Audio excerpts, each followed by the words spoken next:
Mouth ulcers వాటి గురించి అవగాహన మరియు తీసుకోవాల్సిన జాగ్రత్త గురించి ఈ వీడియోలో తెలుసుకుందాం. చాలామందికి మౌత్ అల్సర్స్ అంటే నోట్లో చిన్న చిన్న గాయాలు రావడం సహజం.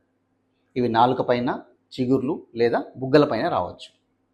వీటికి కారణాలు విటమిన్స్ లోపము, తరచూ మసాలా ఆహారం తీసుకోవడము, వేడివేడి పదార్థాలు సేవించడము, అలాగే మద్యపానము మరియు మానసికమైన ఒత్తిడి. సాధారణంగా ఇవి ఒక వారం నుంచి 10 రోజుల్లో మానిపోతాయి. కానీ కొన్ని అల్సర్స్ మాత్రం మానకుండా ఎక్కువ రోజులు ఉండొచ్చు. ఉదాహరణకి పదునైన పళ్ళ వలన నాలుక పదే పదే రాసుకపోవడము, లేదా సరిగా ఫిట్ అవ్వనటువంటి కట్టుడు పళ్ళు అంటే డెంచర్స్, వాటి వల్ల కూడా ఇరిటేషన్ జరిగి అల్సర్స్ రావచ్చు.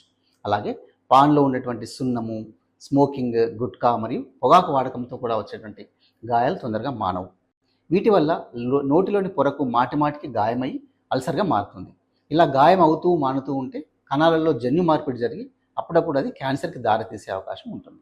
అయితే ఈ మౌత్ అల్సర్స్లో ఎలాంటి లక్షణాలు ఉంటే డాక్టర్స్ని కలవాలి. నోట్లో ఏదైనా గాయం 3 నుంచి 4 వారాల కంటే ఎక్కువ కాలం మానకుండా ఉన్నా, లేదా అల్సర్స్ యొక్క సైజు పెరుగుతూ ఉన్నా వెంటనే డాక్టర్ని సంప్రదించాలి. కొందరికి నోటిలో తెల్లటి లేదా ఎర్రటి పూత వస్తుంది. దీన్ని ల్యూకోప్లేకియా, ఎరిథ్రోప్లేకియా అంటారు.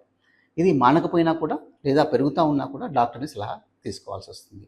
ఇవే కాకుండా అల్సర్స్తో పాటు నమలడంలో ఇబ్బంది, అల్సర్స్ నుంచి బ్లీడింగ్ అవ్వడము, నాలిక యొక్క మూమెంట్స్ రిస్ట్రిక్ట్ అయిపోవడము, లేదా చెవిపోటు, ఇలాంటి లక్షణాలు ఉన్నా కూడా కన్సర్న్ డాక్టర్ని కలిసి చూపించుకోవాలి.